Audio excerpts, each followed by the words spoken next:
All right, here it is. New comic Mm. book day. Yeah, it's the 29th? The 29th, the last new comic book day of September. Oh man, for those of you that don't know, you should know. I'm with Ken Moneybags of the Ocho Duro Parlay Hour. What's up, Ken? What is going on, Ryan? What is going on, Brian? What is going on? Cheers to comics, new guy audience. It is late night here in the East Coast, but fuck yeah, let's talk some comics. It is, man. Dude, I admire the shit out of you. It didn't sound like you were gonna make it. And I even said, I was like, dude, by all means, just work on the shit that's like more important than this. And you're like, dude, I got the shit.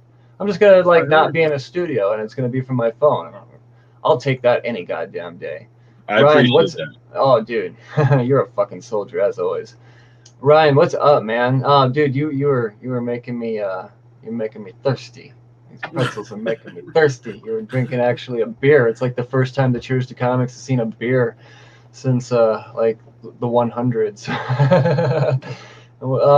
Dude, It's how are actually you, kind of man? weird because I haven't been drinking lately. It's actually been a Yeah, while since I've had anything to drink. So yeah, it's same here. It's kind of blasphemous to the name, but you know, I'm fucking yeah, fake it till you I make was it, like, you right? know what? I got two in there, and I feel like drinking one. So it's been a pretty good week. There's been some things going on that make time a little tighter than I like, but you know Yeah. what? Like the things that I have accomplished this week, I'm really proud of, and so makes it all worth it. So I'm excited to be here tonight. Badass, dude. I love when you're able to make it as well, man. Because you're a family man. You're a trooper. I understand what it's like being a family man and having all of that on top of everything today. And yeah, man. I don't know. I was talking to you guys earlier in the green room, and I was telling you about officially the Cheers to Comics podcast. For those of you that don't know, it is news that is out there. We're a retailer now, yay! So, but I know that's fucking badass, right? But with that, there comes adding inventory. So my amazing fiance, she's like, I want to add some shit. So she's on to the thing. She's sitting there. She's adding inventory all day while I'm reading comics, preparing for this show, and then I go and pick up the little one from school, and she's got to do 20 minutes of reading every day for her homework as a first grader. Well, I've got some first grade reading for her. And 20-minute little increments too. It's pretty perfect. So I threw over a scout book. I threw her a unicorn. She was mad at me that it wasn't. It was there wasn't more, and I was like, you gotta wait. I think like a month. I think the next one comes out. But it was just like this picture perfect moment of it was the perfect new comic book day for me, man. And but it's not very often that the family all comes together like that on a new comic book day. Most of the time, I don't. There was a 2-year-old in there as well, and that 2-year-old was.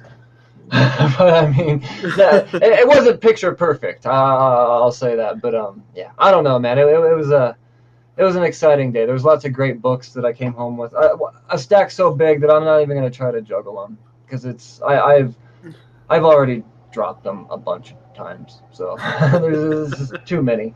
But the stack that I did read, I've been trying to narrow it down to 10. I got to 10, and then I saw somebody talk about an extra one. So I was like, I got time for one more. So I made it 11 this week. But yeah, good stuff, man. Good stuff. I don't have any news, but I know the newsman Moneybags, like Mr. New York Comic Con Press. Well, You always got Um, something for us, man. no, I mean just a big thing coming out this week. Obviously, there's a lot of hype going around for X-Men Inferno, so that's going to really start taking over comic waves. I believe that there is a trailer out now, if I'm not mistaken, on Marvel.com.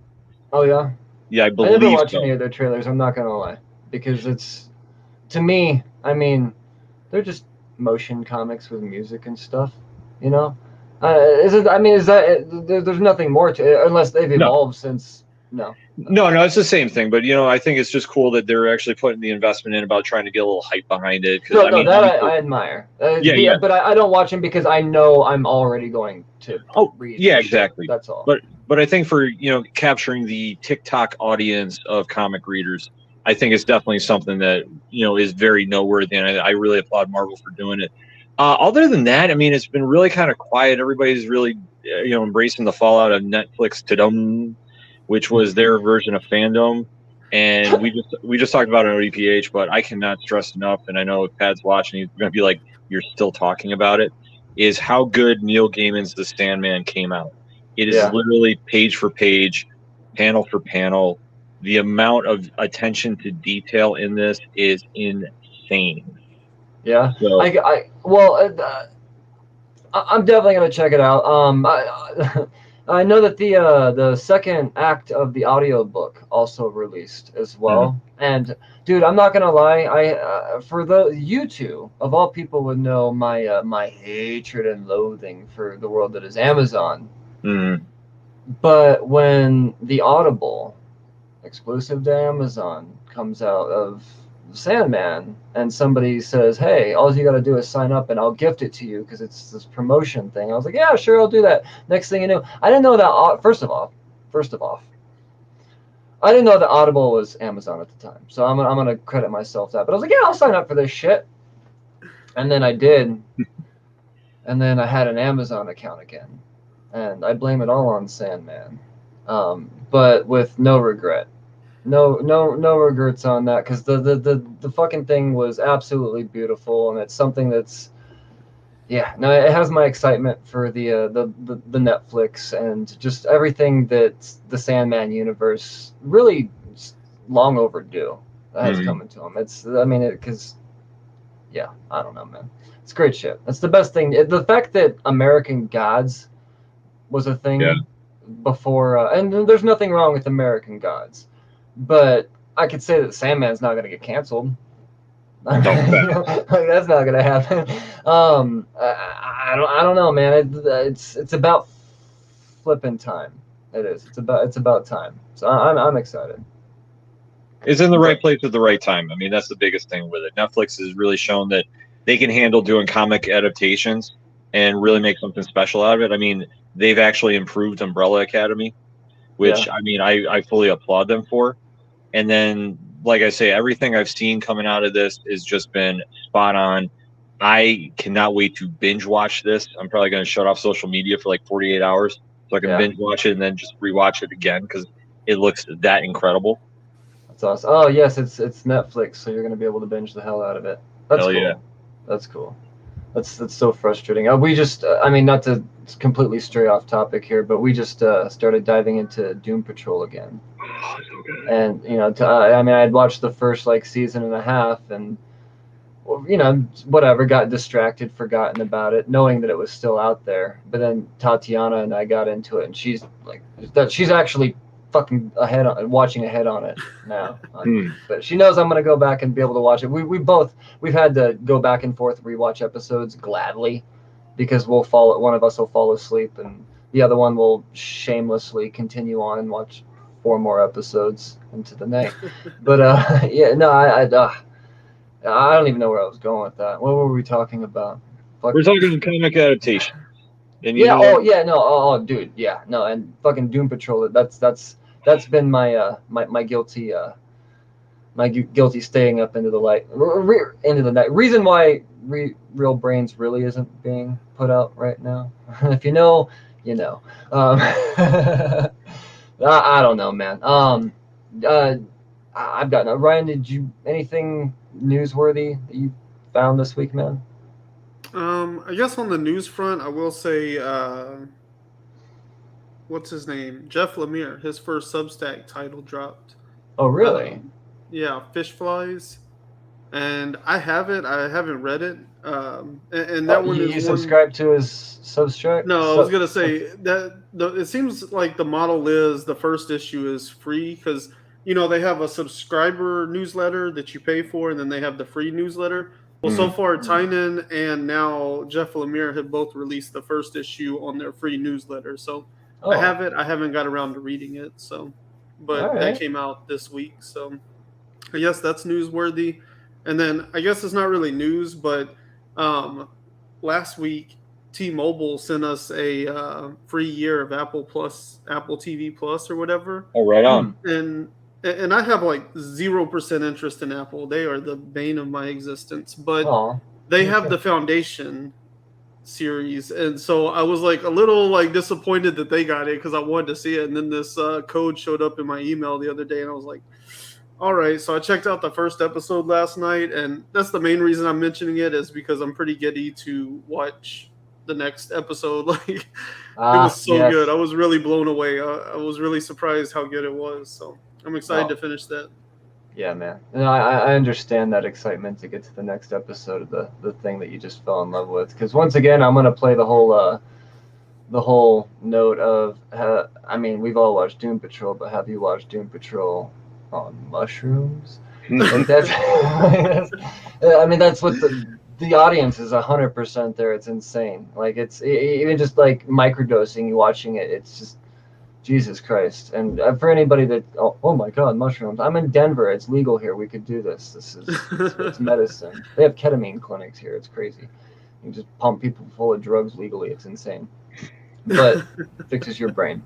On that note, so before we dive into the 11 books that I picked out of the stack of, I want to say there's easily a third of a short box here.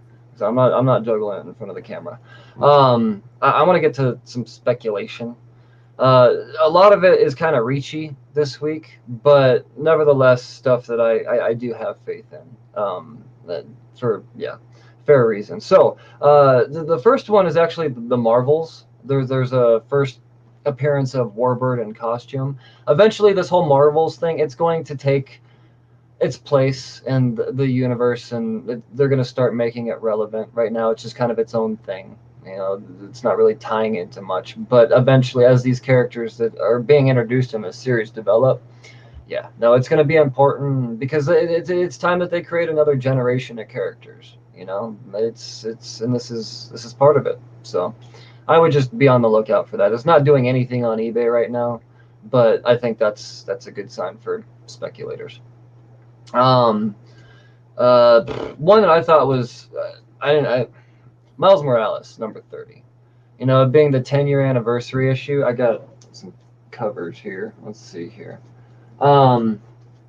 It's doing surprisingly well, incredibly early, but at the same time, it doesn't really surprise me because everything Miles Morales is ridiculously popular. So I was wise enough to pre-order a couple of the A covers, and then without even seeing the image art at the time, I just saw Sarah Pichelli, you know, the co-creator of Miles, and she doesn't get enough credit as the co-creator of Miles Morales, Sarah Pichelli. Facts. You know, and you know, on the wheelie board and whatnot, I dig it. And I think this one right now, it's got like a $12 sale on eBay already, and these are, I think, $15. Like I said, Miles books, just like the Iron Man last week. That's, I think, last $30 sale already. Anything Miles cover that's celebratory in any way, shape, or form has so much potential. And if you listen to Pull List Priorities, then you knew I was hyping this one up, and here I am. I'm fixing the cash in.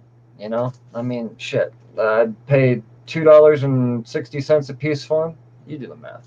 You know, I don't know, man. But no, it's no surprise there. But I think that's just gonna keep going up too. It might dip for a second, but once again, everything's trendy, and people once Miles becomes relevant in some way in the cinematic universe, everybody's gonna gravitate towards it again, and everything that's already become out of reach.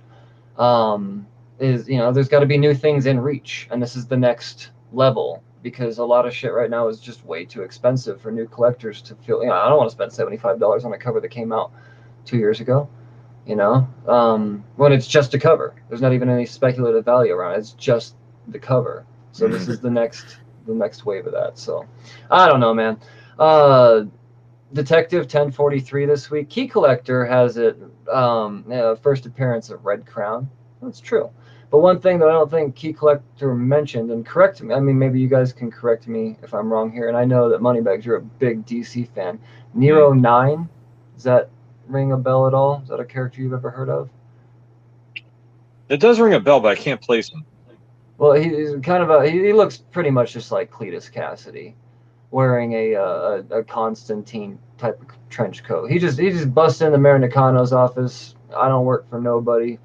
Boom, boom, boom. And I don't know. I'll talk more about it because I chose Detective as one of my books to read this week. But he introduces himself as if he's new.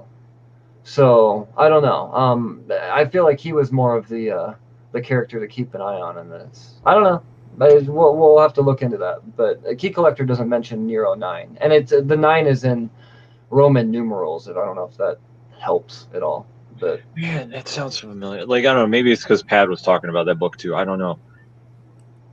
Well, see, this is why I don't know nearly enough about DC. That's why there's only a couple of characters that I can really follow, because the mythos of DC, it's just their C characters, their D characters mean so fucking much, it seems, and that's just a lot. Well, the biggest thing about them is their C-list and D-listers. That's where the writers really jump in and really make them relevant down the road. So it's always good to catch when they're coming out, because you think about it.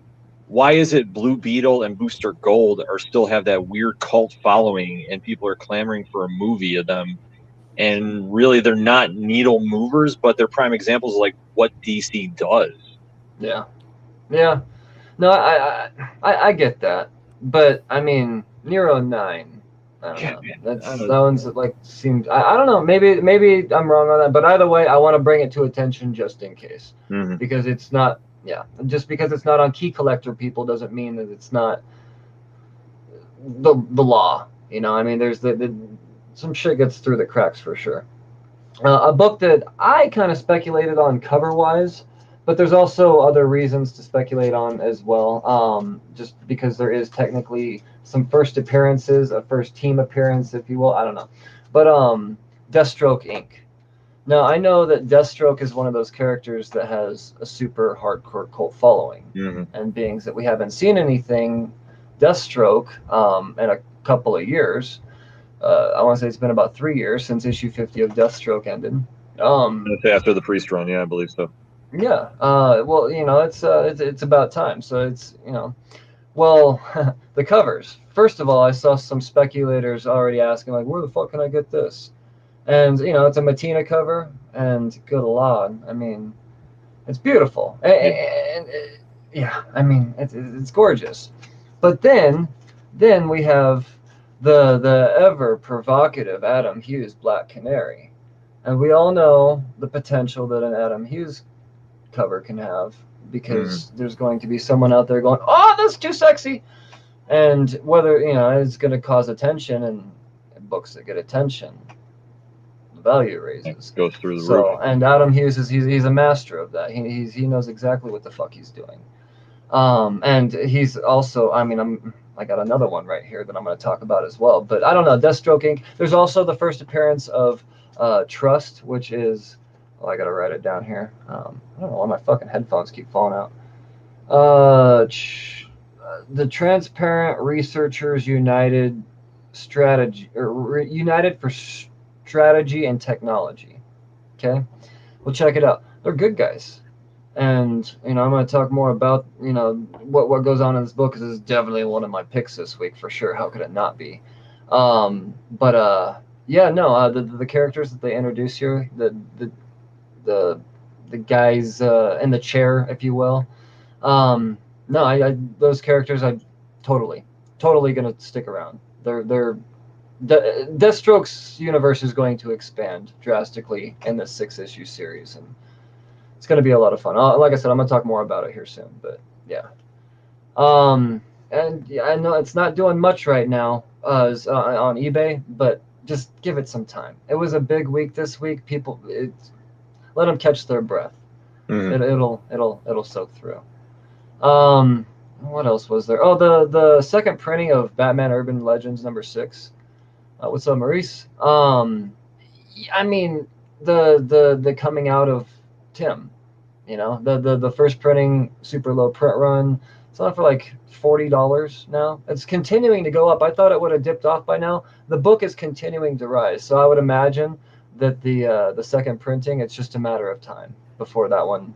Right now, it's selling for about cover price, but like I said, give it any minute, and people will remember, oh shit, that came out.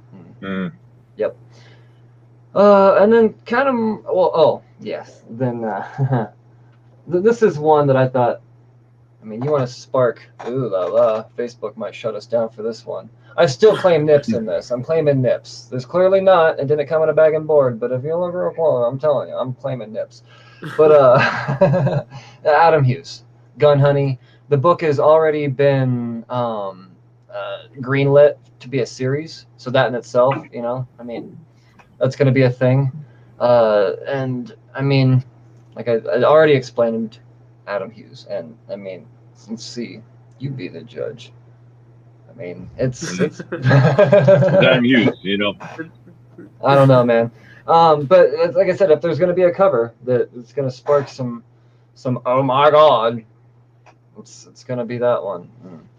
I don't know, man. I thought I'm a little disappointed. I thought I ordered more of them, but I guess it was an FOC exclusive variant, so you can only get it if you pre-ordered your books. Mm-hmm. Yeah, you're not going to see it on the shelf. It's only going to people's pull slots. So yeah. Let's see here. And then there was one other one. It was an indie that I just kind of reached with. The premise seemed really cool. I picked up a few copies. It did make my list, but now I'm kind of wondering. But it was Human Remains, and I'll talk more about that. But I still think it has potential, though. I'm just wondering if it's a book that I'm going to continue to read. But it feels like there's definitely something there for sure. It's got a great horror vibe, and it's fucking Vault, and we all know what Vault's doing right now. So I don't know. Those are my little reachy speculative picks this week. If I had to pick one that you should definitely squirrel away, it's all of the Deathstroke covers that you can get your hands on. Between the B, the Matina, and the D, the Adam Hughes. Just no-brainers, man. No-brainers. And even the A cover, because first appearances, people love their A covers. So I think that's the winning title of the week that nobody's talking about, and I'm just so glad I ordered so many, because there's still so many available right now on eBay that I'm probably gonna swipe up. So yeah, man. Yeah, that's it. That's all I got. Do you have any? Is there anything that you guys see people talk? Oh, I take that back. Unborn. Unborn is one that definitely that I didn't write it down because it just seemed like a no-brainer to me, and then I almost fucking forgot. Another Frank Gogol book, and we all know that he's capable of raising some eyebrows. And god damn, I was right. I was right. I read it this week, guys, and I'm glad that anybody out there that got the 1 in 20, fucking just be glad. Be glad, because this book is taking the hell off. This shit was crazy. And I'm gonna talk more about it for sure, because it was, yeah, dude, Ryan, this is your book, dude. Like I can't wait for you to, yeah. We'll talk more about it here in a minute. But yeah, I don't know.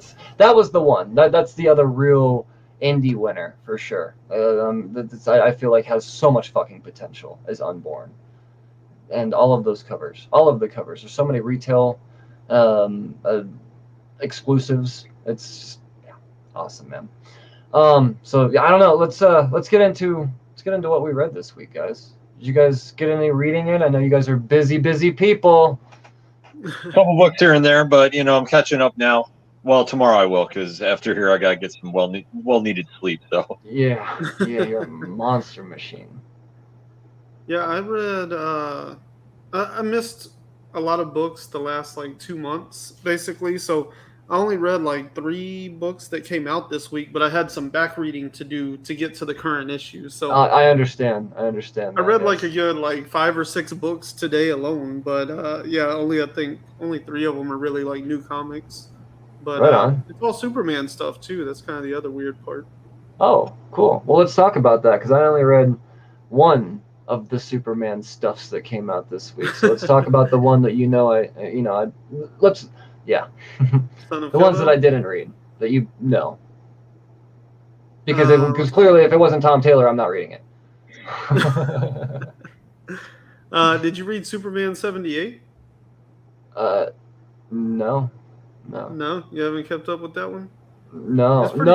Oh yeah, no, the movie adaptation. Oh no, man. No, I don't have time for fun stuff like that.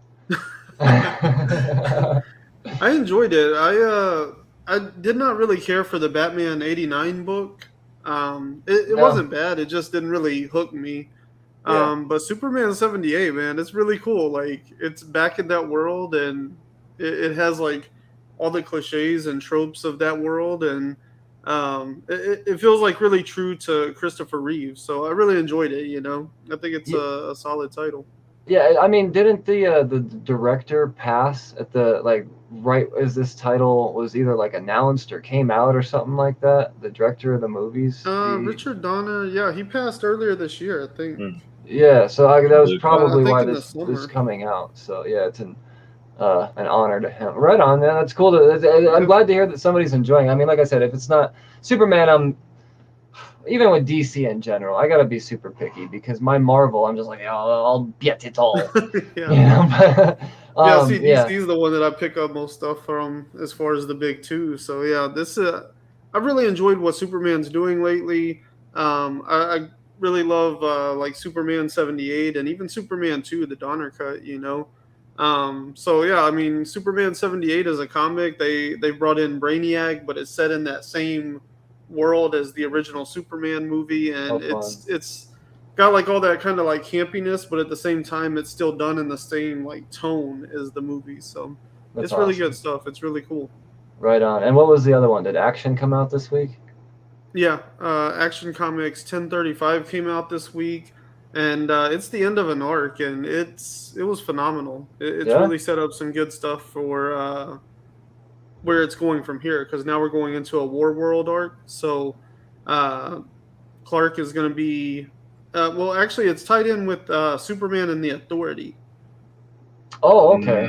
Yeah, I've been picking that one up, but I haven't gotten around to really reading it because it's fucking Superman, and I know it's important, but I just yeah. I mean, the whole like, I guess like the gist of this is like Superman is losing his powers, or it's kind of presented in the sense like he's kind of entering old age. So not necessarily that he's straight up losing his powers, but his powers are becoming less than.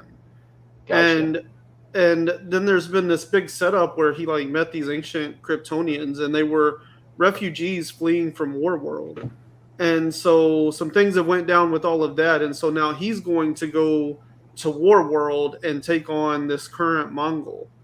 And because of the situation with his powers and stuff, he went and put together this team. Like Batman kicked him out of Justice League. So in the Justice League book, that ties into this too, because he's been kicked off the team.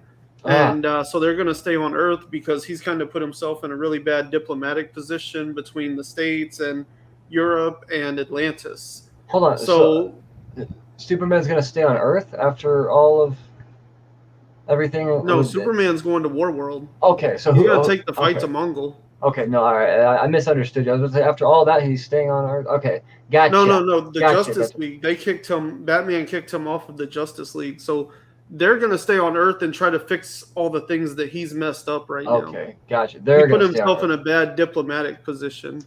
But he's going to Warworld. He's about to take the fight to Mongol. And it's not like any Mongol. Like, this is a new Mongol that has proven himself in Action Comics to be quite sinister and devious. So Superman's going to take the fight to him, but that's why he put together the Authority. He needs a team to go with him, and he can't take the Justice League because he's at odds with them right now. So he put together the Authority to help him fight on Warworld. So at the end of this issue, it ended the arc, and you see him meet up with the Authority, and they teleport out. They're headed to Warworld. So it's about to get real good. Did Brian Michael Bendis say, "Fuck you for kicking me off of Action Comics," and say, "Peace to Superman. Naomi is the Justice League Superman now"? Did that just fucking happen in DC Comics? I can see that. Because Naomi and what's his name, Black Adam, are there whenever the Justice League comes to basically say bye to Superman. Dude, oh my god. But they got the new show coming out too, so they got to definitely start pumping Naomi out. Of course they Black do. Adam movie coming. But do they have to make her the leader of the Justice League? She's like fucking 11. Like what the fuck, man? I don't know. Like, it's Jesus Christ. I don't like how Brian Michael Bendis is I don't know. But he gets those ideas in his head and he just tries rolling with it. I mean, like half shocked, but half like, let's see how the story plays out. Yeah. I don't know. I don't. he keeps making them though. Like he made the Miles, he made the Riri, he's got the Naomi. Like they're gonna keep giving him what he wants because he's given people characters to follow. But at the same I time, feel like he's kind of a spaghetti on the wall kind of creator though. Like I think he just like throws a lot of ideas at the wall. oh, his villains are all misses. Rogal Zar and all of that. He hasn't hit a villain yet. Yeah. Like none of them are memorable, and I feel stupid because I go all in on that. Even no, miss. Yeah.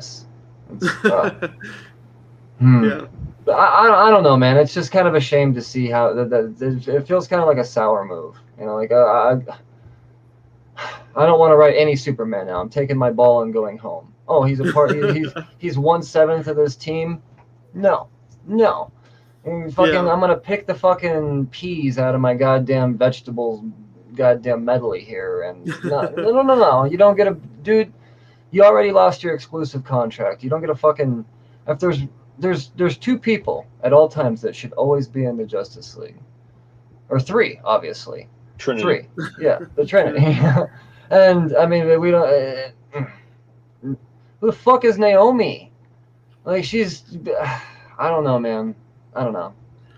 I'm probably gonna sound like one of those sour ass fucking. But this is. And I mean, I clearly sound like that, but it feels like I'm calling out Bendis because he lost Superman, he lost Action Comics, he lost his contract. I mean, that was the whole reason he came over to DC was to be able to write Superman.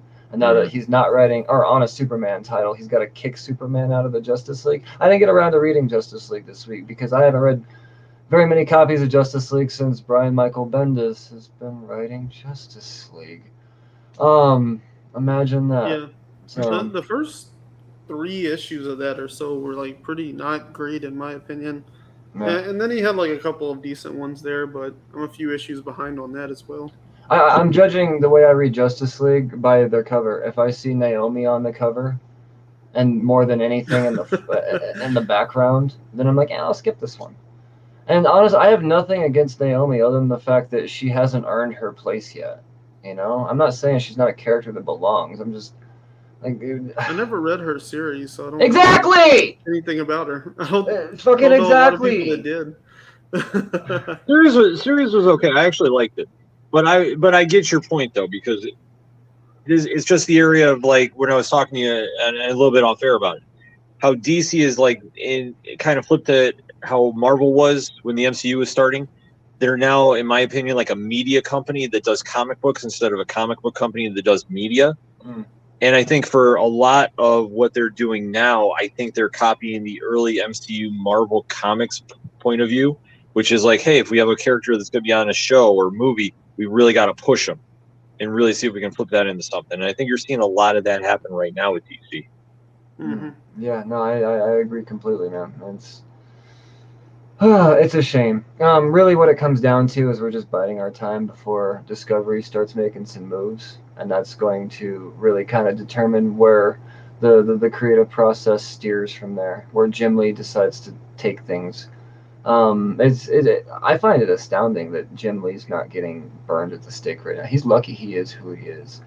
Because if anybody else were in his position right now that weren't Jim Lee, Todd McFarlane right now would be burned at the fucking stake. But Jim Lee, he's just the most lovable fucking guy. Yeah, I was gonna say, Jim's personality just endears anything. Like, I'm not he's keeping his job. Everybody else is gone. Bye, everybody else. But Jim Lee's still there because they know they knew what the fuck they were doing. These old men, they don't know shit about entertainment, but they know how to make fucking money. They know, they know how to not lose money in a lot of ways. In a lot of ways, they're fucking oblivious to it as well. But obviously, but in this case, Jim Lee is the reason why DC is still allowed to be.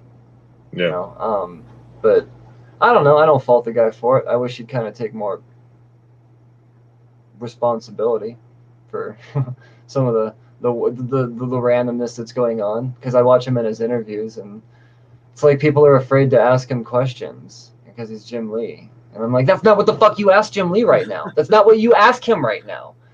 You don't, no one's, no, and I don't know if there's just like things he's not allowed to answer, You know, and that's obvious, but at the same time, I would like somebody to just like, let's see what the fuck he says when he's put on the table, you know, and somebody just says, why? Like, what? I mean, and I don't know. And I'm not going to get into specific questions right now. That's a whole other fucking Barbara Walters special. But, I mean, it's, I don't know, man. It's, but at the same time, I do know that it's not the fucking Titanic. You know, they're not doomed. Mm. You know, they're gonna pull through because first of all, Jim fucking Lee. You know, he's their goddamn lifeboat. He's gonna make sure they keep going. And I don't know. We just got to be patient, I guess, is what we're saying, or what I'm saying.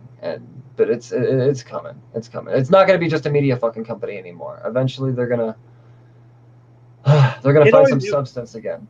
Yeah, it always goes in waves. I mean, that's the thing about it. So like Yeah. right now is kind of like the bumpy waves right now, but eventually the ocean will get flat there. And of course, at the end of the day, the comics will go back to being the comics. It's just you have to go right through the Inhumans push before you get the X-Men back. So kind of Hey now. I fucking love me some goddamn Black Bolt. You watch your fucking mouth. Oh man. Yeah, I mean, if you think just like a year and a half ago, like DC was, I mean, they were kind of floundering. They basically had what was that, the metal stuff or whatever that Scott Snyder was doing. Oh yeah, That because was, like, everybody got dividing confused. people.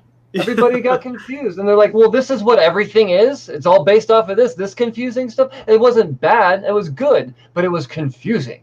Yeah. Because a lot of it wasn't answered until 2 fucking years later.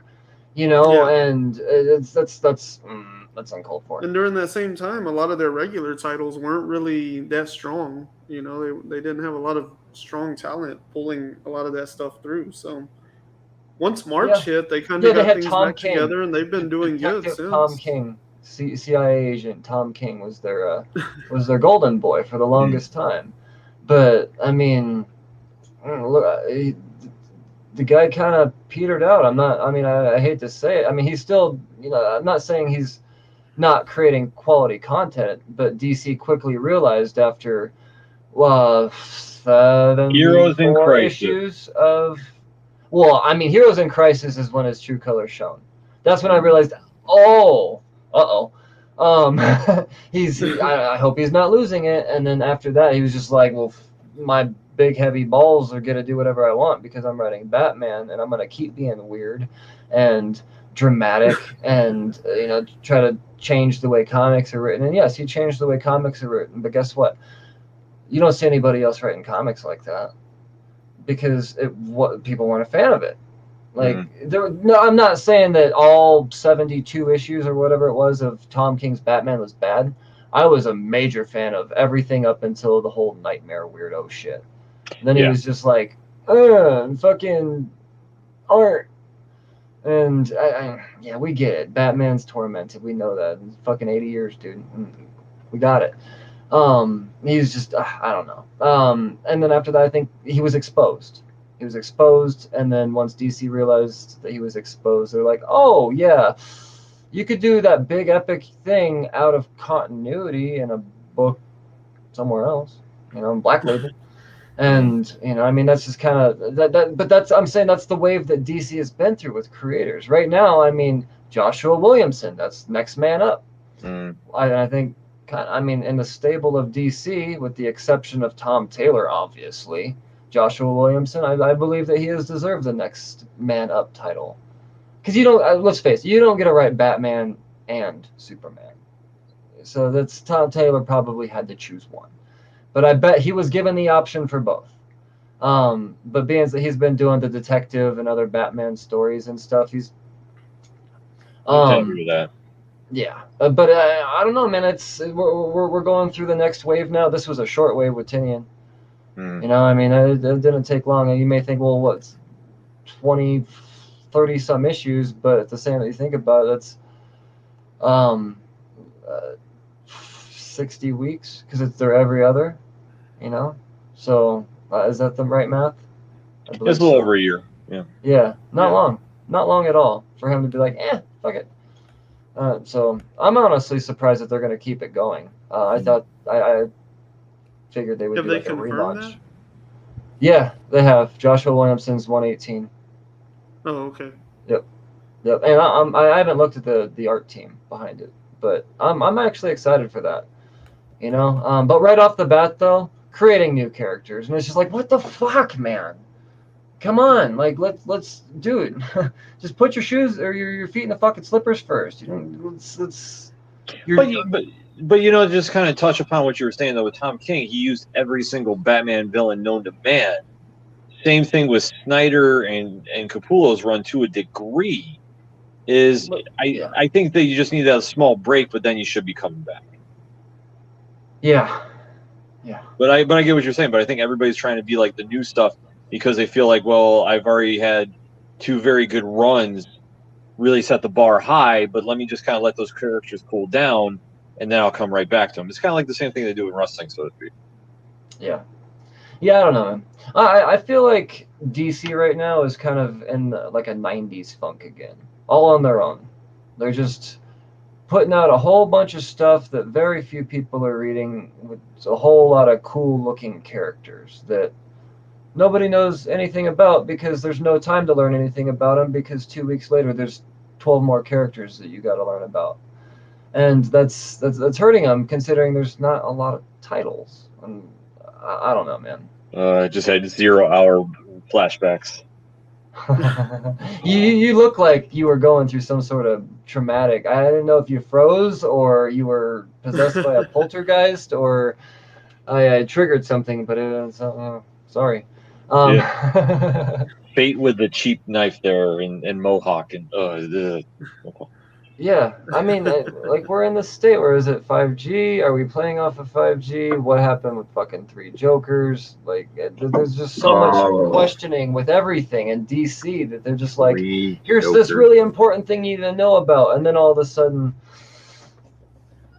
okay, and they're like, but here's this other really important thing, okay, and then but now there's future state and everything is going to be like in the future now. But like what part in the future is going to be? I mean, it's just, they're all over the fucking place and they're making it very difficult for people to want to buy comics. And I don't know, man. It's a fucking nightmare. Even though there is still some quality shit in there because, I mean, I'm going to get to some DC stuff here for sure that I did enjoy this week. No doubt about it. I don't want to shit all over DC. I'm just saying the fucking boat is in a goddamn minefield right now. And I mean, if it were Battleship, it's got 3 fucking beakers on it. But it's gonna fucking go. It's gonna fucking go. It's gonna make it through. It'll be cool. I don't know. I don't know. What else did we read this week, guys? I get all of that from you saying that Bendis kicked Superman out of the Justice League. That was quite the fucking turn. Continue on. Is that it? The only other one I read was Son of Kal-El, so. Right on. Well, because you didn't read it, I'm going to start it right off the bat. And I honestly, Ken, I think this is something that you'd be into as well, man. I talked about it in the spec. No, if we had all read it, I would have saved this for last because it's like that. But Unborn #1, people. It is the Mighty Morphin Power Rangers for adults. Let's go. In the world of alien horror. And I say alien horror because motherfucking chest poppers and shit bitches. Like it is an homage to 2 very obvious things that Frank Gogol has outwardly stated his love for. I mean, the guy got to write a Power Rangers fucking issue. He was writing this way before he ever thought he was going to write a Power Rangers issue because he fucking loves Power Rangers, and it shows, man. And right off the bat, uneasy, stomach turning, he fucking holy shit. This is not Morphin time, Power Rangers. But at the same time, it is. I mean, got to come together and create the fucking Zord and fuck some shit up. Meanwhile, the goddamn alien planet came back with us, and all these characters that you thought were dead, fucking boom, or thought you loved, dying. Like you did. I don't know which one of these guys it happened to, but some shit happens to one of these guys, and you're like, but that's like one of the dudes. Like there's like a whole fucking, and then you start to realize that there's so many layers to this, but there is this very Hickman-esque type of layer to this book that I will admittedly have to go through and read, because there's these journal entries, just like they kind of do in the X-Men books, where they'll be like, oh, this is like a textbook page. They'll give you some stuff. Well, it's like a whole fucking novel page, and I'm like, but there's no pictures right here. I can't read it right now because I'm a fucking simp. But I know it's important stuff. But that's the thing, though. I feel like that's what makes this book rereadable. And I actually suggest, as a reader, you go through, and the first time you read it twice. You skip ahead of all of that stuff, and then you figure out which characters that you really want to spend the time reading their journal log for, because you're going to continue to have different feelings about different characters as you go along.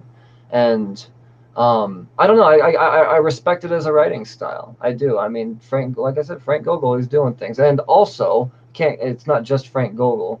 The art is absolutely fantastic. Ev Cantata. Jesus Christ, man. And then the cover by Man House. Good Lord. Oh, and I also keep getting fucking wrapped up in my goddamn cord here. Just like a Power Ranger, you gotta have your fucking solo covers as we introduce the characters, and they all have. Oh man, I don't know, man. I'm gonna continue to enjoy. I'm excited to get to know these characters. They all have their own individual voice. Every different type of reader out there is going to find more relatable. Some are going to find them very cringy, and that's just because the personalities are there, and not everybody fucking gets along. So I mean, there's going to be different personalities that are cringy to other different personalities, and yeah, this is, I don't know, this is a goddamn badass. It's got a lot of fucking potential, guys. I really suggest that you both take the time to read it and get a hold of it now before it fucking sells out, because we all know how Frank Gogol #1s, they do shit. And if you got the 1 in 20, like I said, congratulations. Hold on to it, because it's just a matter of time before this is. I mean, Source Point Press. I forgot to mention Source Point fucking Press. So great shit, guys. That's my #1 recommendation this week that you guys didn't read for sure. Awesome. I talked about. I want to talk about some DC books before I get back into the indies, though. My 11th man, because Gun Honey. I heard good things, and I knew that it was spec worthy. I wanted to see how quickly potentially this cover, the Adam Hughes cover, could spark, because if there's a good story to back a cover, then yeah. And as it turns out, it has a very unique audience for sure. But that audience is going to fucking love this book. It is I mean, it's a very James Bond-esque type of story, femme fatale type of, but the storytelling isn't, it's not ham-fisted at all. It's artistic in its own way. It's one that you can go through and read a couple of times and enjoy it several ways, I would imagine. I did read it last minute, but I was like, holy shit, this is something you gotta kind of cleanse your palate for before you go into it, because it's unique in its own way, and I can see why it was picked up and why it's going to be developed into a TV show, because this character is badass. The art, fuck, I gotta, damn it, who did the art in this? God damn it, I'm gonna open this up because I didn't write it down, because like I said, I wasn't prepared to talk about it really. Jesus Christ, Ong Hor Kang and writer Charles Ardai. I apologize. Jesus Christ. Yeah, absolutely. Here, let me just open some of this up here. And like I said, I mean, if you're into there's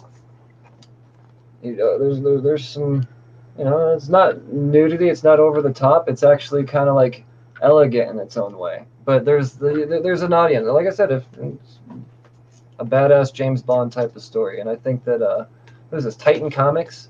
I think they're onto something here. I do, and it was a fun read. But like I said, you gotta have a certain. It's not something that I would recommend to everybody. That's for damn sure. And I'm not even somebody that's typically like, oh yeah, I'm all.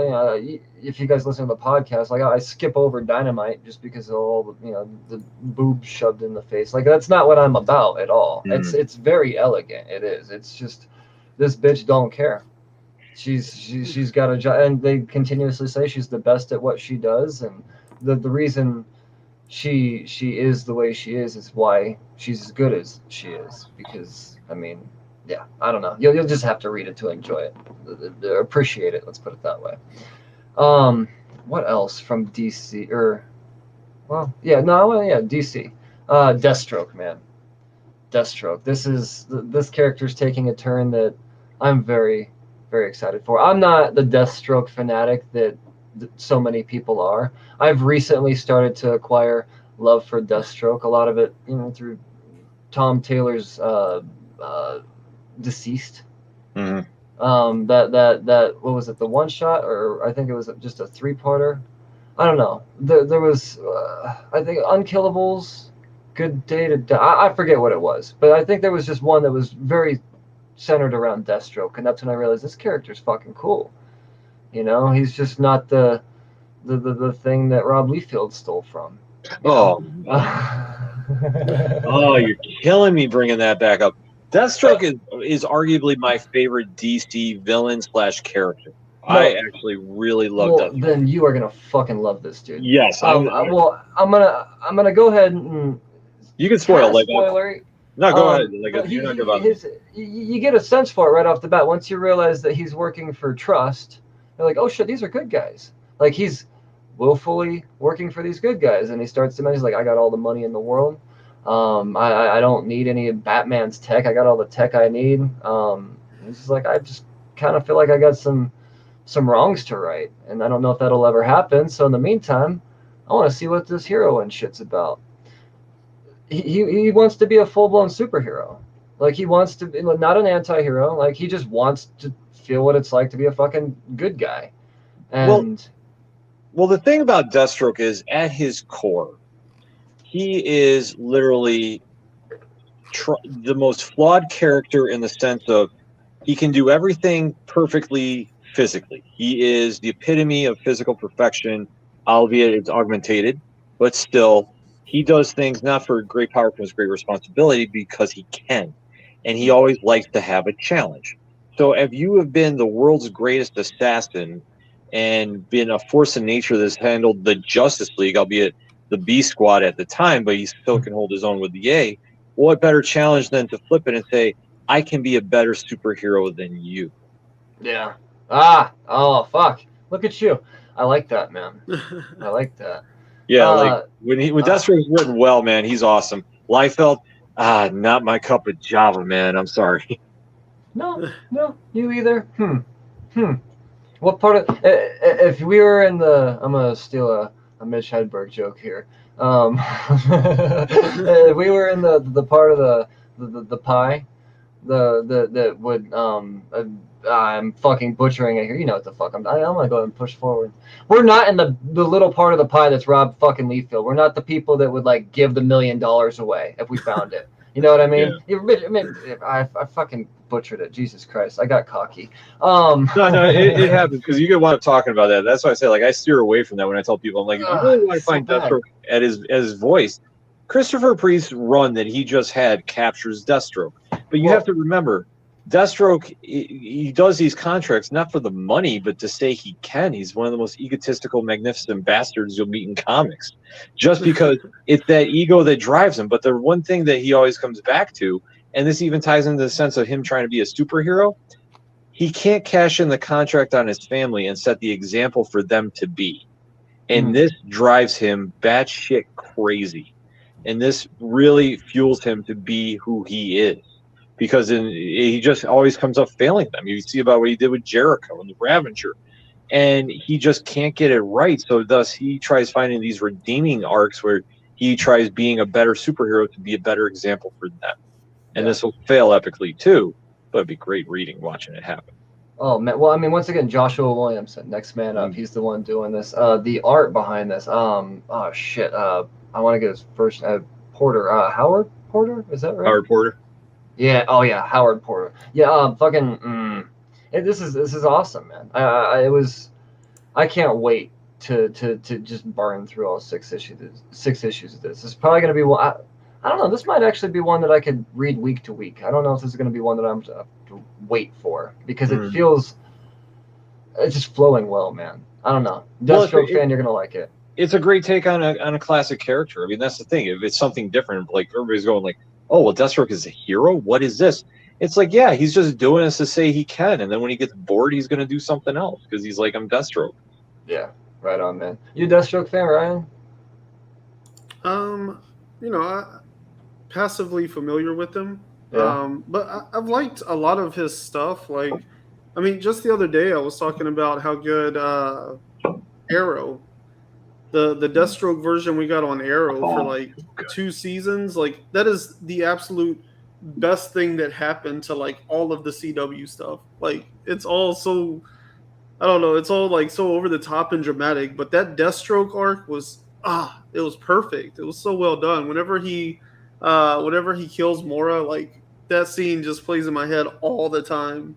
Yeah. So perfectly done. I don't watch any of that stuff. I live vicariously through Ken and Pad's recaps. That's how I get all my DC universe. It's too cringy to watch, but you guys make it so tolerable. Like I like the story, I just can't watch that fucking bubblegum bullshit. It's just not for me. You're doing a nerd's dirty work. That's for damn sure. Well, the thing about that is, I mean, Arrow season 2 is probably the best of the CW TV, and because they nail it. They really hit the stride. They make Deathstroke. They build him up season 1 that you have that connection with him, and you really see the flaws in him. So thus, when he finally snaps, it just hits you so hard. And what Ryan was saying about when they killed Moira off is like, oh shit, like he really went there. It's like, okay, he made promises and he delivers on those promises. Sorry, kid, not your dad. Man, man. So good. Yeah. Yeah. No, like I said, I'm new to the Deathstroke fandom, but I've fallen hard. Let's put it that way. So, yeah. No, I think anybody. I mean, I would assume that people that are a fan of Deathstroke would appreciate this run, and I think it's going to be a fun 6 issues. I do. Shit. What else did I read this? Oh, so, yeah. Let's talk about the Superman I read. Son of Kal-El. Did you read Son of Kal-El too, Ryan? Yeah. Yeah. Okay. Yeah. No. Tom Taylor, John Timms, just doing their goddamn thing. You've been reading the Tom Taylor stuff, right, Moneybags? I've been catching up on it. Yeah, I'm a little behind, but yeah. Yeah. Dude, this is essentially, Superman saying bye-bye. The two of them get one last, I don't want to say one last, but presumably, one last, let's fix some fucked up shit before, I gotta go. Buildings collapsing, I gotta save the people, and the thing that's happened is there's this giant, well, not this giant, this character that has like an obvious fucking villain attire, flatline written in ominous fucking whatever, that font, and then she's confused as shit.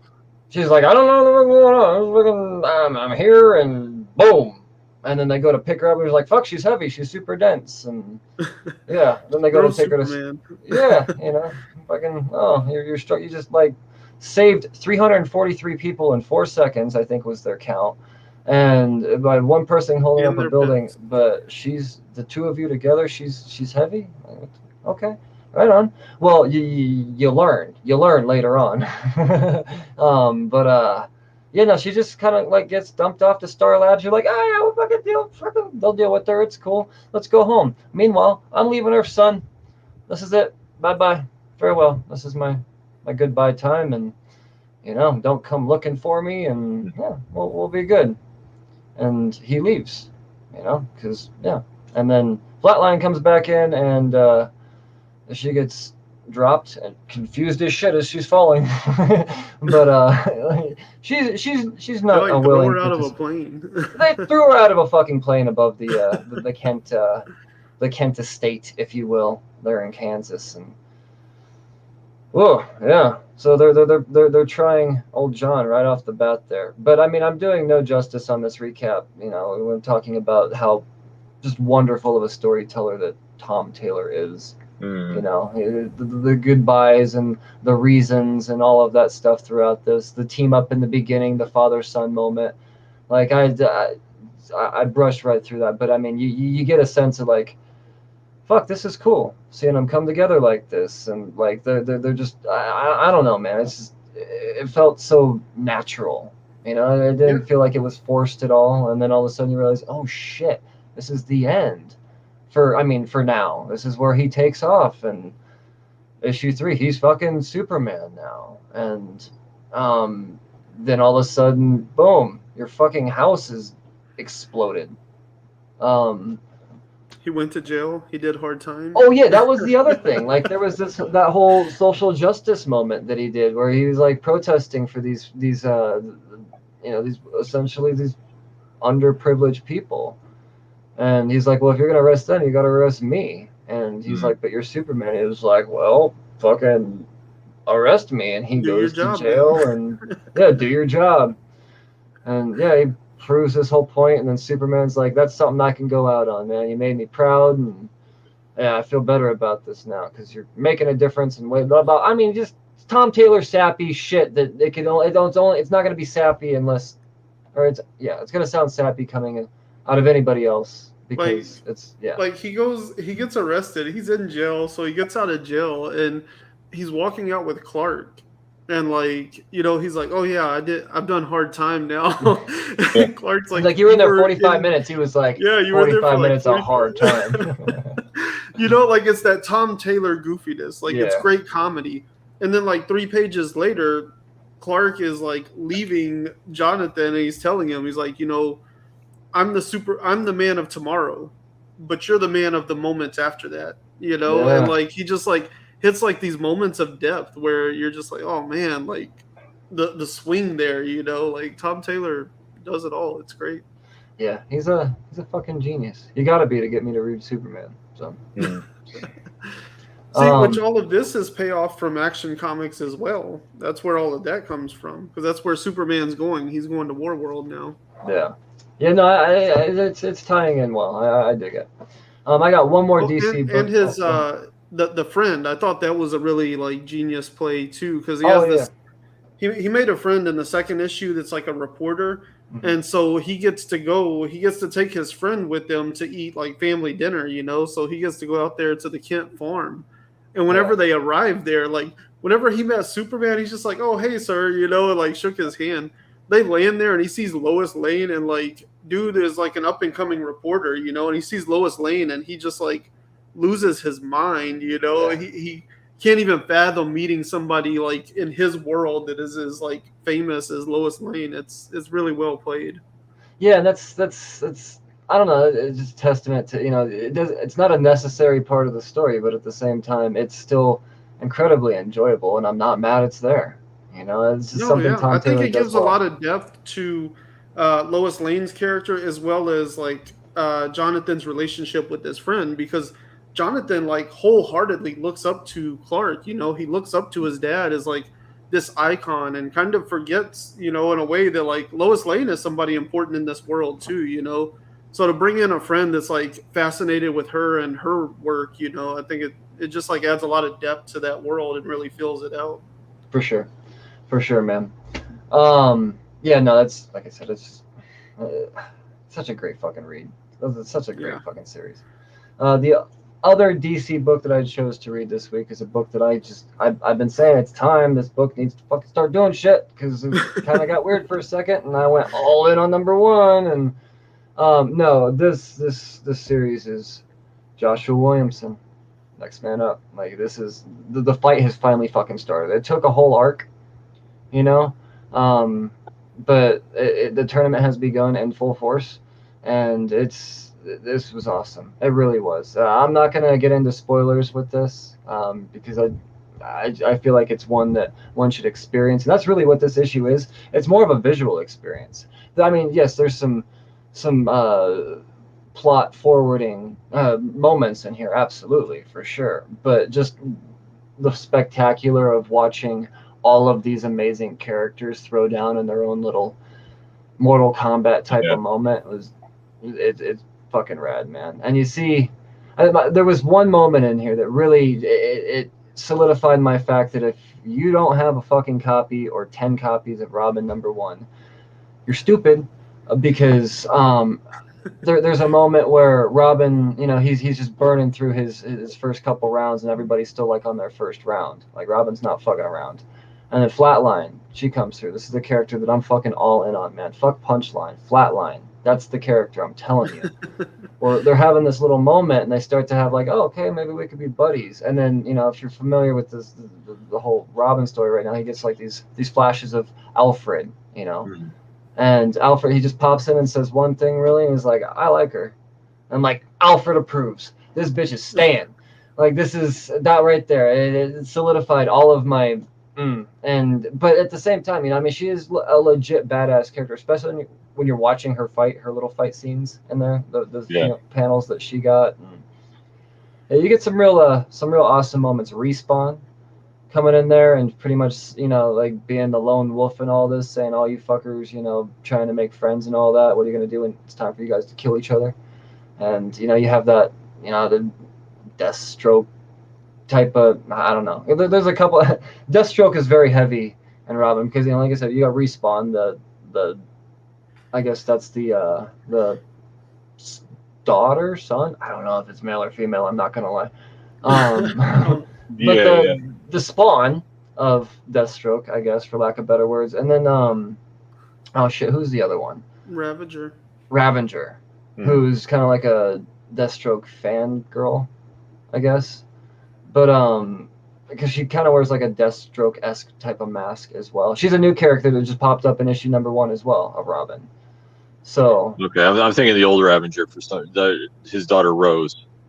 I don't know. Ravager's not a new character.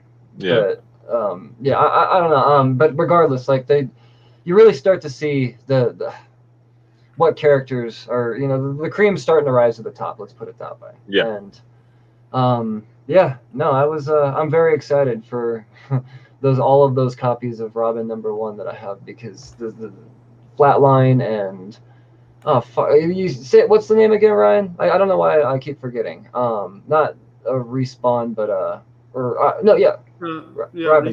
Respawn. Yeah, that's there it is. I think she's a fucking badass character as well. So, and it's all right here in this issue. So if you've been doubting this series and you're like, fuck, it's starting to dip, it's back. It's back. The fight has begun, and it's not slow at all. It's fun. It's what a Robin series should be. Not that it's been bad. It's just we expected a lot more.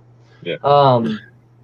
What else? I guess I read a lot of DC this week. Detective 1043. You can't not read Detective, right, guys? Fucking Mariko Tamaki's the goddamn shit right now. You want a good Batman story? Just read Detective. Detectives. I've been following the series, but I haven't read this week's issue yet.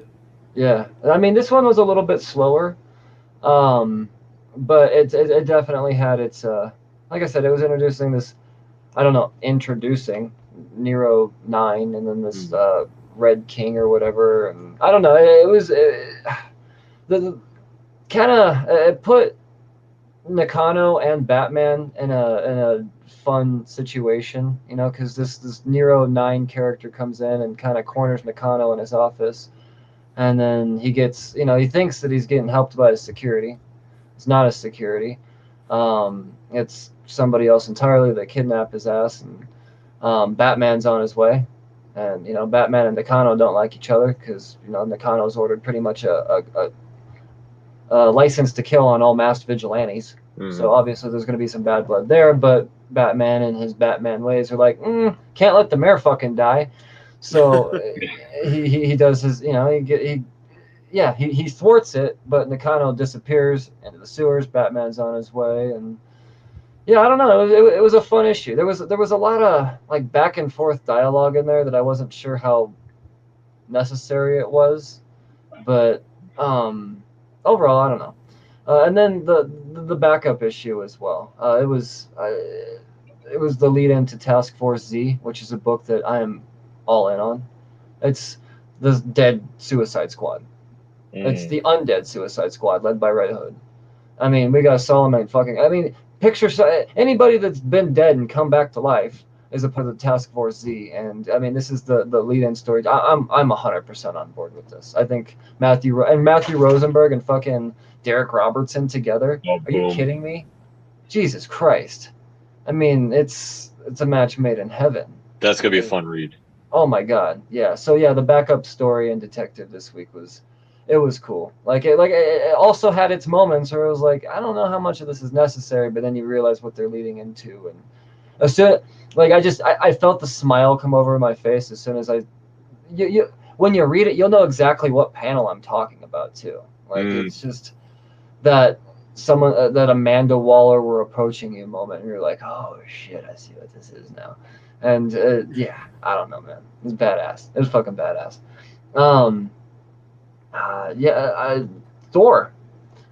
I haven't talked about Thor publicly in a while. You know, at one point in time, I acclaimed Thor to be the best thing at Marvel, and then it just kind of like slowly.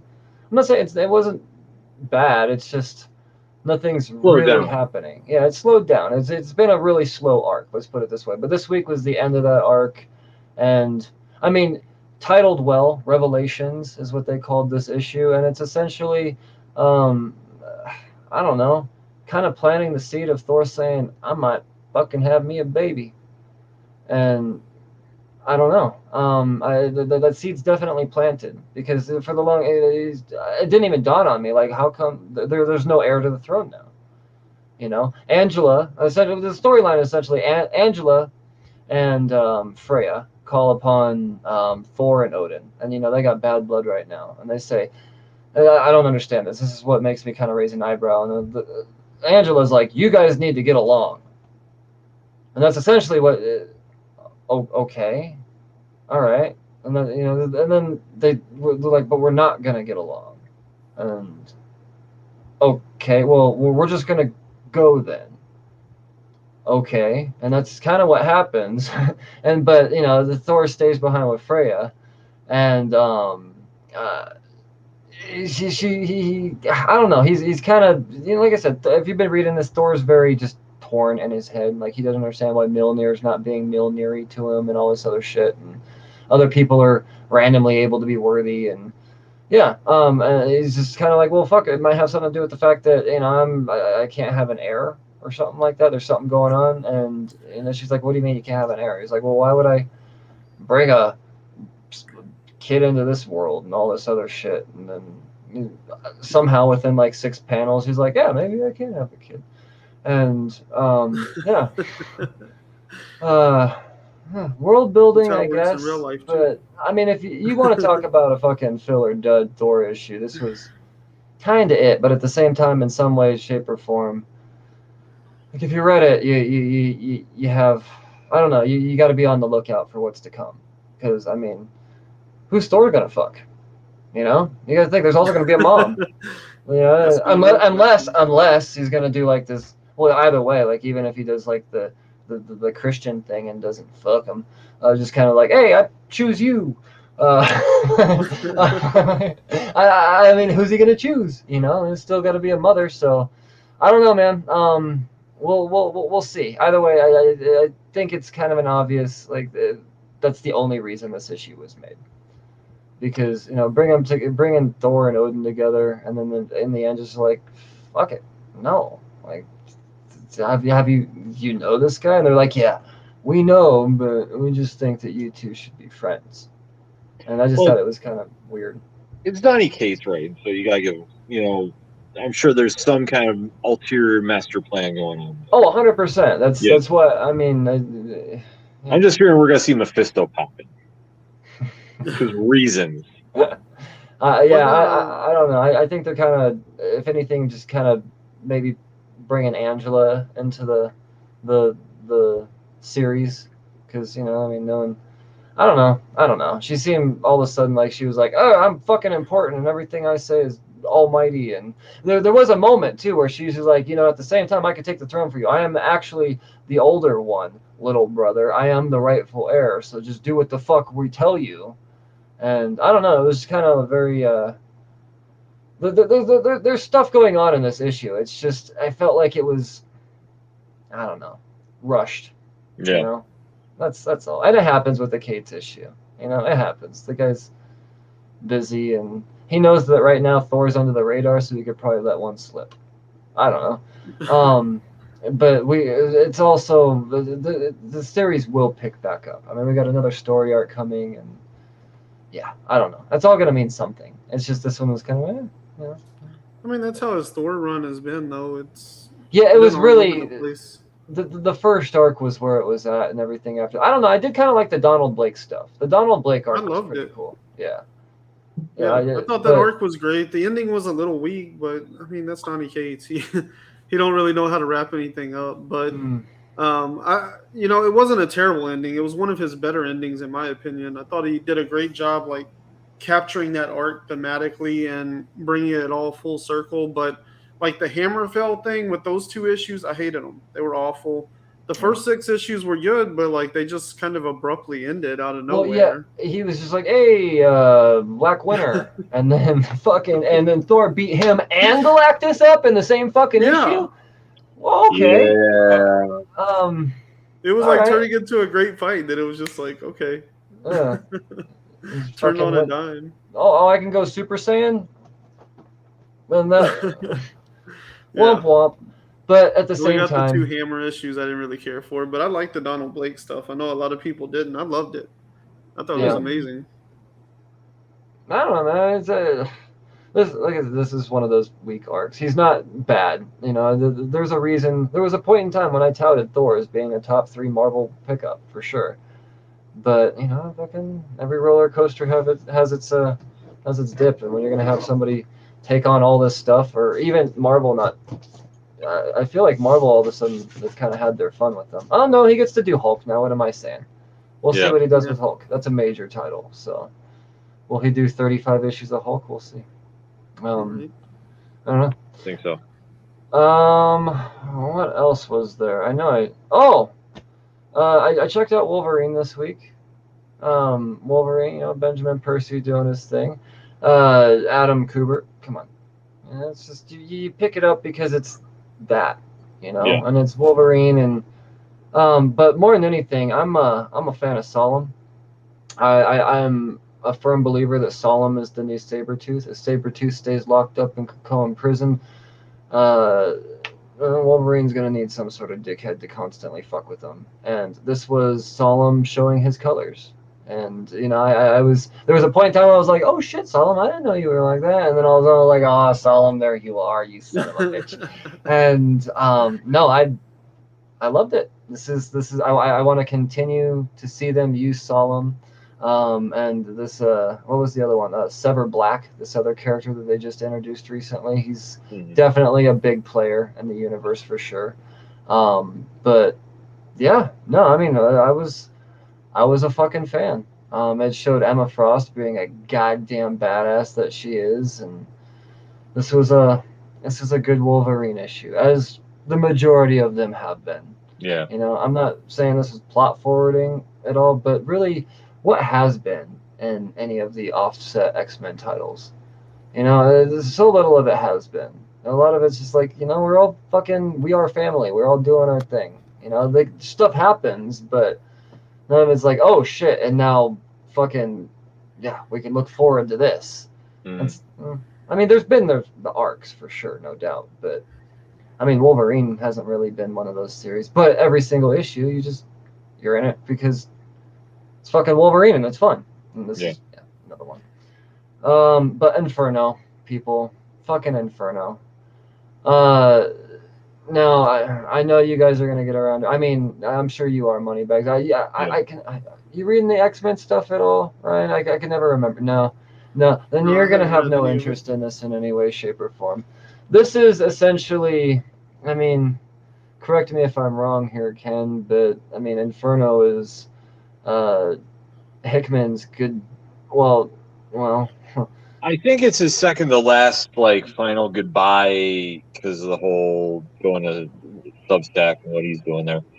But well, I think it has a lot to do with the fact that Marvel kind of took his idea and did something different than they agreed upon, because Marvel gave more creators in his universe more control than he anticipated, so he had to work around a lot of shit, and a lot of that shit didn't fit into his master plan, and now Inferno is really his shoehorn ending, from my understanding, but.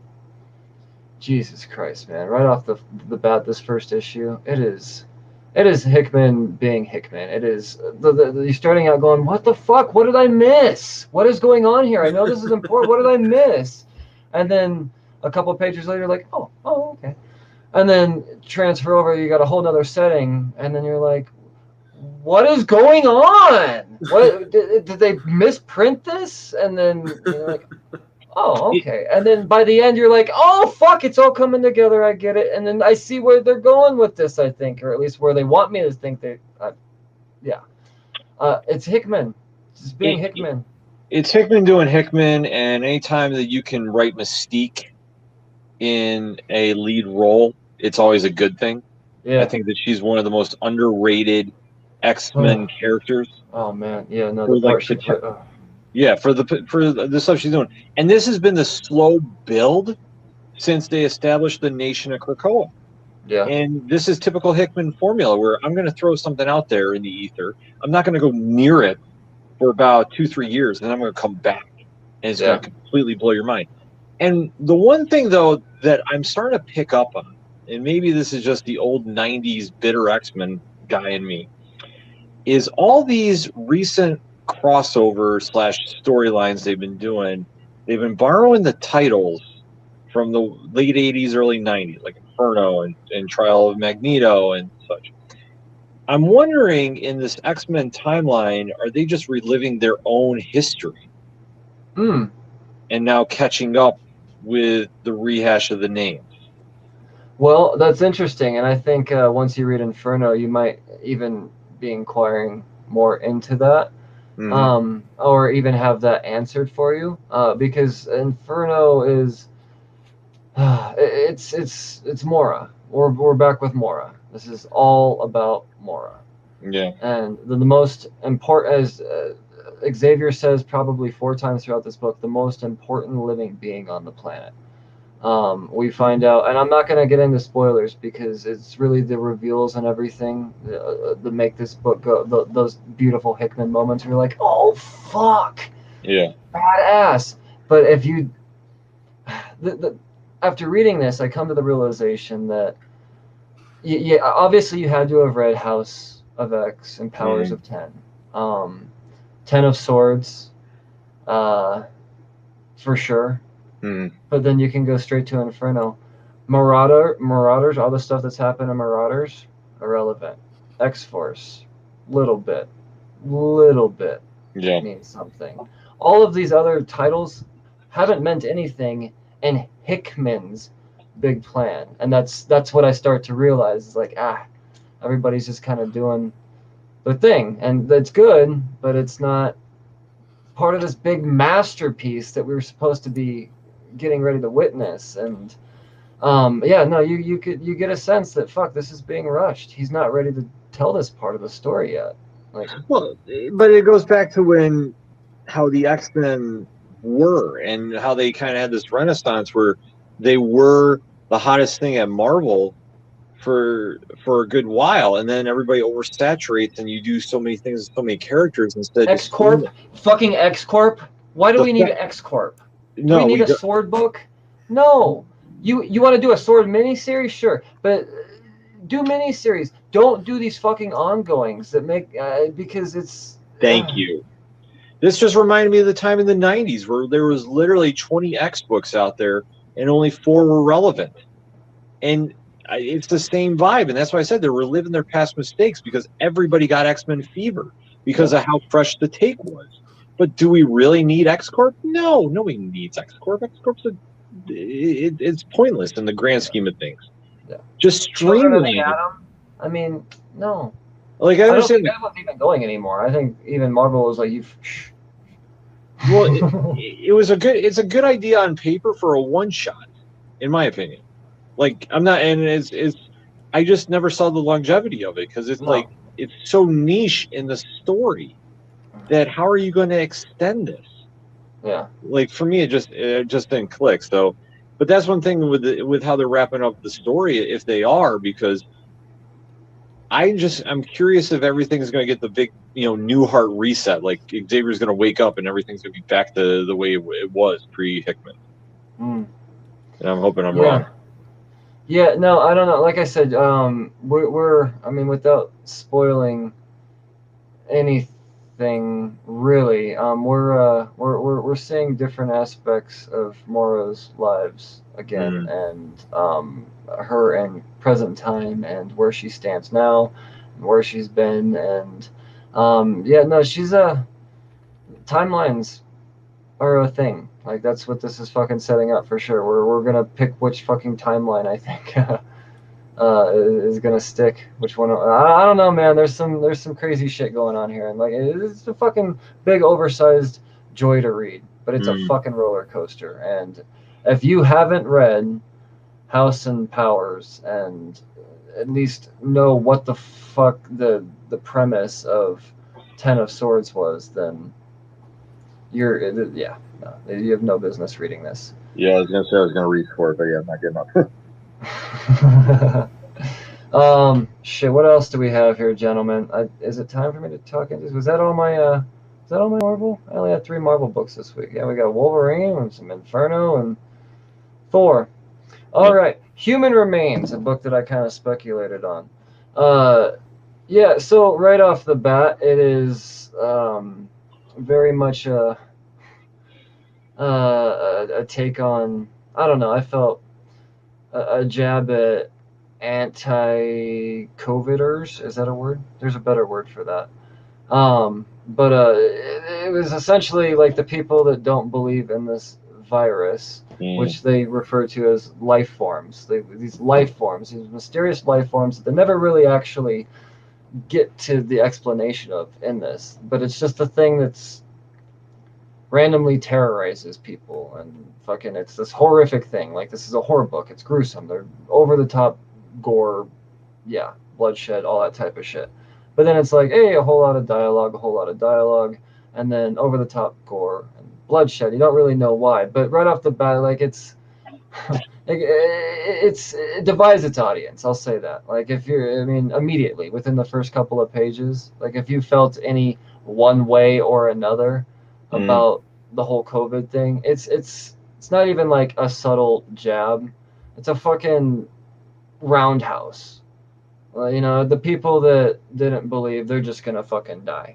And then like it's I don't know. And whether you feel one way or the other, I just felt kind of like, was this one of these? Like you just want a platform to talk about the same thing that all of Hollywood and everybody else on the fucking planet is talking about 24/7.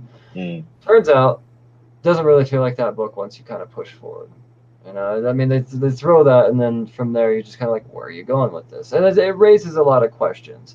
I see potential in this. I'm not sure if I'm the audience though, because it's very romancy. And I mean, if you look at the fucking cover, let me see if I can find it here. I mean, fucking obviously a little romantic. They're getting married and shit, But it's got like this kind of Romeo and Juliet, families hate each other type of vibe in some way, shape, or form. But spoilers, doesn't matter because everybody's fucking dead. So, yeah, I don't know. I think that's the type of shock value. It tries to be very shocking throughout this while creating an ambiguous story that I hope they kind of get to within the second issue. I'll give the second issue a shot, and that'll be my, whether or not I hold on to this or whether or not I flip it on the fucking website here tomorrow. Or I guess it wouldn't be tomorrow, after the second issue. That's we'll see. But I don't know. It's Vault, and they've been putting out good things, and their audience has been steady. So I feel like the audience is there for this. It's just it's going to be very divided. Let's put it that way. Not a lot of, about half the people are going to be making it past the first 3 pages. And then let's see. We talked about Unborn. Oh man, my man. Fucking Suicide Jockeys, guys. Boys. If you're not Oh, reading was that one fucking... out this week? It is. Go and get it. There's I a want to great... check that one out for sure. Oh, yeah. Look at that. Look at that. Oh, man. Nice. Yes. So, if you're not aware of Suicide Jockeys, and you are in any way, shape, or form a fan of 80s action, fucking kaiju, type of... this is the fucking series, man. This is the series. This issue is Denver's got to get the gang together. You know, the first issue was, holy shit, we have a mission. You know, there's some hope. But in this is, we got to get the gang together. We start to learn about the gang, and once again, we get a feel for, you know, which characters that we're going to be more, you know, gravitated towards, because they all have their own type of feel, and it's a very diverse cast for sure. And Jesus Christ, man, you want to talk about subtle, on a scale from subtle to in your face, just like all over the place, as far as just like homages to things you love about the fucking 80s. I mean, our new character that we get introduced... I mean, we get introduced to a few new characters for sure, but the one that I really feel like everybody is going to be in love with is I want to say his name's Bujai. I'm saying it wrong. It's a fucking foreign name, but he looks just like... And I know for a fact that Ryland Grant is a big fan of fucking Mr. Colt 45 himself. This character is... I mean, come on, it's fucking Lando. It's but in a very, I mean, slightly. I don't say very slightly tweaked form, but I mean, it's just an homage. You get the fucking classic big arm shake, you know, GIF in there. You know, with the fucking the what was it, Predator? Yeah. It's got it all, man. It's a love letter to everything that you fucking love about 80s action, and like I said, like 90s, 80s kaiju. Once again, it's like Power Rangers, but it's fucking not. It's fucking not, but it kind of is. It's so badass, man. It's absolutely amazing, and Ryland Grant's just hitting it out of the park. It's the first issue was perfect, and this was just... it didn't slow down. I mean, it was... It felt like, I mean, kind of like Vin Diesel was getting the family back together. Like, it just... It was... Knowing, but if Vin Diesel had, like, kicked all their dogs... Like, nobody likes this motherfucker, Denver Wallace. But he's got a good cause. And, yeah. It's so badass, man. I don't know, man. I think that's it. I think that's all I read this week, boys. Yeah. Fuck. Those are... You did better homework than me, so... Yeah, the only one I got that you didn't read was Berserker #5. Oh yeah, I haven't read Berserker yet. How was that, man? I mean, spoil away, because they're not really doing anything. It's just me punching blood. Well, so, I mean... This one was actually a curveball. A little spoiler action with it. This was B talking with his Dr. Diana and just breaking down, like, what is love to him. And it's kind of just his retrospective about, like, how he's never been, like, happy finding love, and he's always had to give somebody up. And it's, like, a really, like, emotional issue compared to the real crazy, you know, batshit world that he lives in. But I thought they presented it very well. I mean, there's still some graphic scenes in there, because, well, it's Berserker, and it's just basically like John Wick on, you know, steroids. Yeah. It still works. It has a very interesting ending that's going to lead into this next arc. And, yeah, like, I was very impressed with it. I thought what Kent and Reeves was cooking up in this was it was kind of like a different take, but I feel like I could hear Keanu talking. Yeah. Because I'm pretty sure there's Netflix is... They have the rights to the live action, last I knew. It's happening. As a matter of fact, I actually think that there was new news about that just released or something. I scrolled past the article, but I just saw new development into the blah, blah, blah. So Yeah, because for Parley Points, I cited like what they put out for, and they said they had the rights for that, and then there was a live anime that's going to be like a spin-off of it. So they got a lot of stuff coming with this book. So I was very impressed with what I saw, and this one really was a different change of pace. Like it wasn't as super over the top, John Wick meets Eternal Warrior, but it definitely worked, and like I was very happy with it. No, I'm not. No, I could see this book being an anime, but with it being called Berserker and being what it kind of is, and being an anime, like, is that fair? That I mean, right now with. Well, if my memory serves me right, and I apologize if I'm wrong on this, I don't think it's going to be an anime involving the character. It's going to be like the foundation around him. So it's not.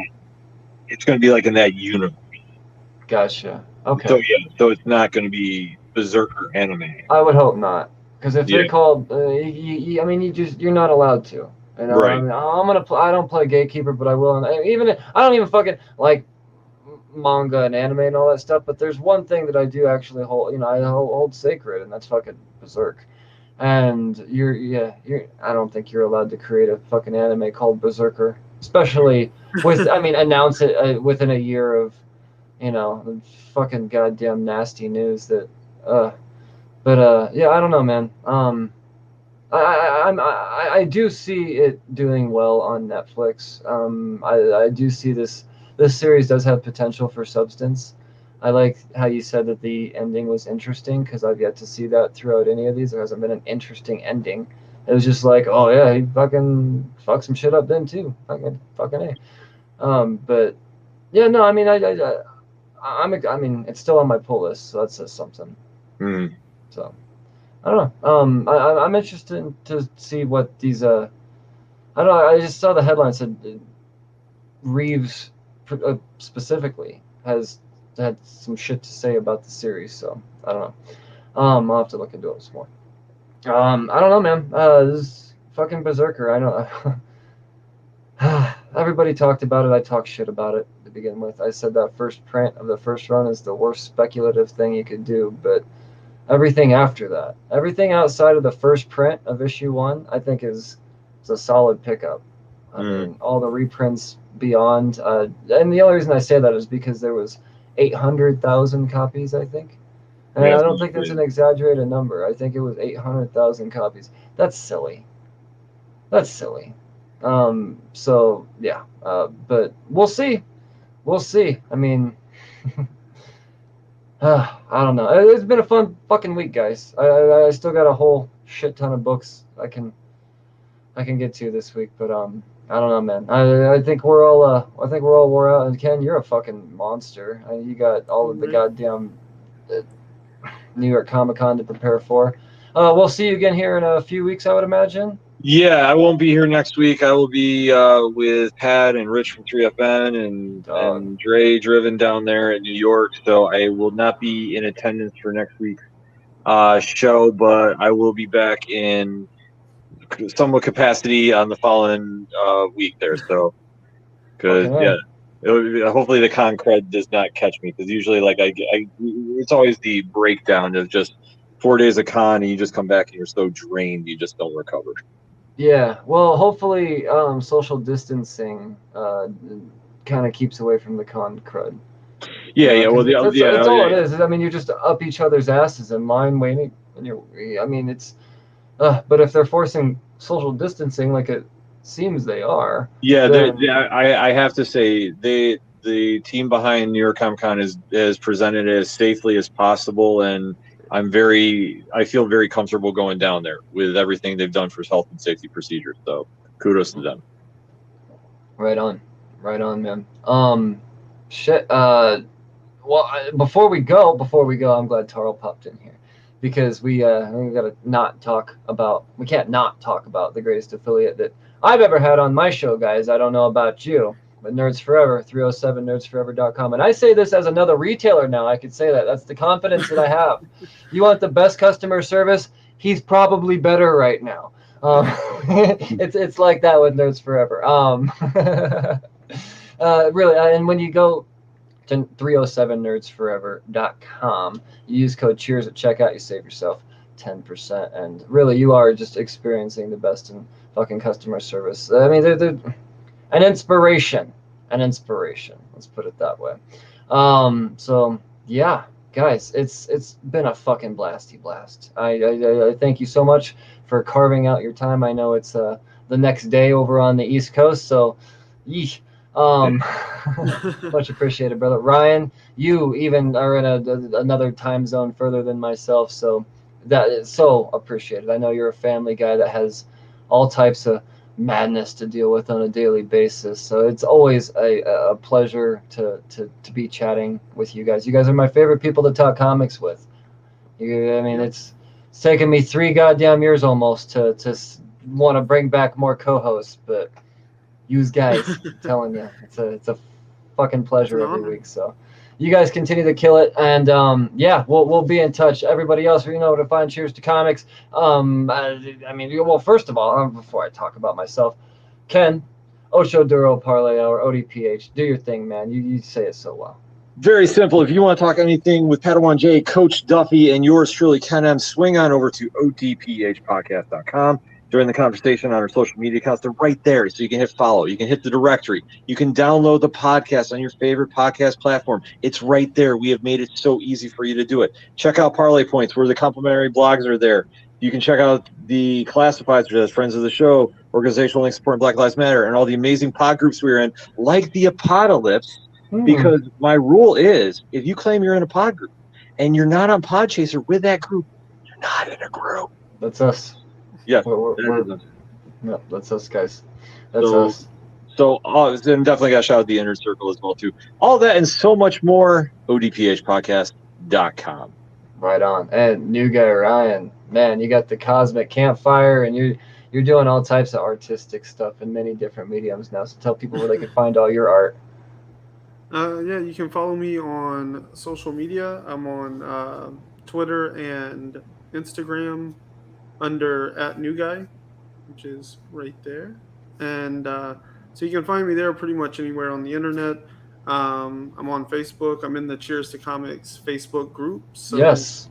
You can definitely join that group, and you can find all of us there, I believe. Yep. Ever expanding. I'm finally starting to realize how to run a group, I think, guys. Like, I'm starting to expand the content of, look at this comic that I had read.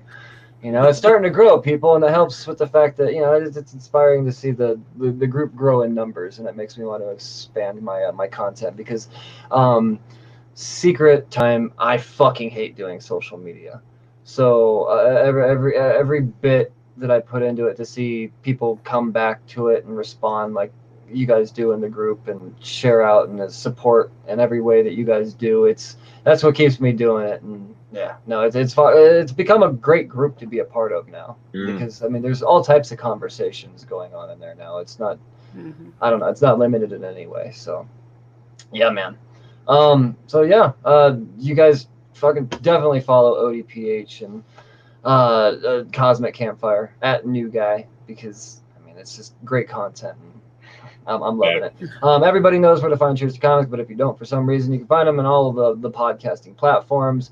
We're a part of the Apocalypse, so you know you got to leave those reviews for all of our shows on Podchaser. That's a big thing. Are we at 100 likes yet, man, or is that 99? We keep getting followers. We're not getting fucking likes though. Like I keep getting all these emails saying you got a new follower. You got a new follower. I'm like, okay, but all you got to do is just click the fucking like button. Yeah, give us 100 goddamn like. Who's gonna be the next person? Just go to podchaser.com. Just click on list. Look to the right. You don't even have to fucking click on anything. It's just right there, the Apocalypse, because it's the best. And then just fucking like it, and then you follow it. Like it first, then follow it. I don't know if you follow it first, all of a sudden they're like, you're not allowed to like it. I don't know. I haven't.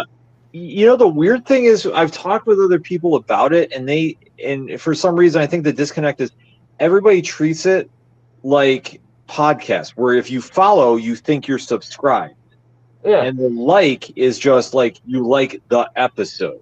No. I know. It's weird. I go through this all the time, and that's why I put the heart emoji. I'm like, hit this. Like I might have to do like a Canva and just like put circle this, like hit this, then you're good. Yeah. Yeah, I don't know. It's like pulling teeth out there, but you know, I mean, it is what it is. Eventually, we'll hit that milestone. I mean, any minute now, any second now. Yes. Any second now. All right, guys. Yeah, you're busy. You got shit to do, and thank you again. It's been a fucking pleasure. I'm gonna see if I could time this out a little bit better now. I will talk